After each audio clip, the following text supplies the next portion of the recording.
শুভ সন্ধ্যা বন্ধুরা। আজকে আমরা চলে এসেছি জলপাইগুড়ি জেলা স্কুলে 150তম বর্ষ উপলক্ষে এক সাংস্কৃতিক অনুষ্ঠানের আয়োজন করা হয়েছে। এই অনুষ্ঠানের আজকে দ্বিতীয় দিন। প্রথম দিন আমরা আসতে পারিনি। আমার হাজব্যান্ড এই স্কুলের প্রাক্তন ছাত্র, সেই জন্য আমাদেরকে আমন্ত্রণ করা হয়েছিল, তাই আমরা চলে এসেছি এখানে। আজকে এসেছে জয়তী চক্রবর্তী। জলপাইগুড়ির মধ্যে এই স্কুল সবচেয়ে পুরনো স্কুল। এই স্কুলের মাঠের মধ্যেই অনুষ্ঠানের আয়োজন করা হয়েছে। স্কুলের মাঠটাও খুবই বড়, অনেক সিটের ব্যবস্থা আছে।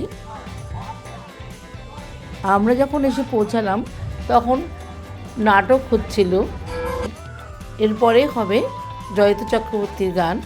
তা আমরা সামনের দিকেই সিট পেয়েছিলাম, তাই আমরা সামনের দিকেই চলে আসলাম।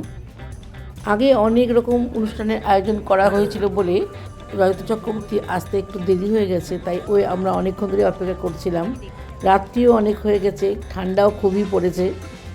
তারপরে শুনলাম যে উনি চলে এসেছেন, এখনই মঞ্চে উঠবেন। যার জন্য এতক্ষণ আমাদের প্রতীক্ষা। শতবর্ষ জলপাইগুড়ি জেলা স্কুলে দ্বিতীয় সন্ধ্যায় এখনকার শিল্পী, এই বাংলার এই মুহূর্তে স্বনামধন্য শিল্পী শ্রীমতী জয়তী চক্রবর্তী।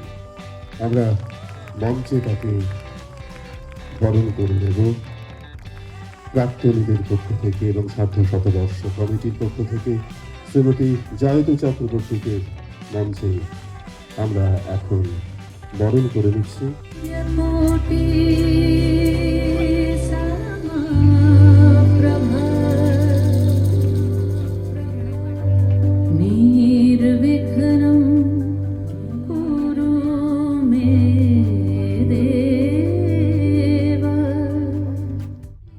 জয়তী চক্রবর্তী মঞ্চে ওঠার পর অনেক ভালো ভালো গান করলেন।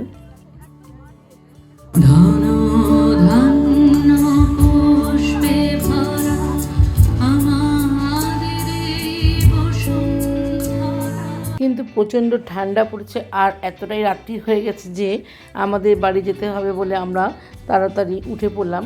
তা আমি আমার হাজব্যান্ডকে বললাম যে আরেকটু পরে এই গানটা শুনে তারপরে যাচ্ছি।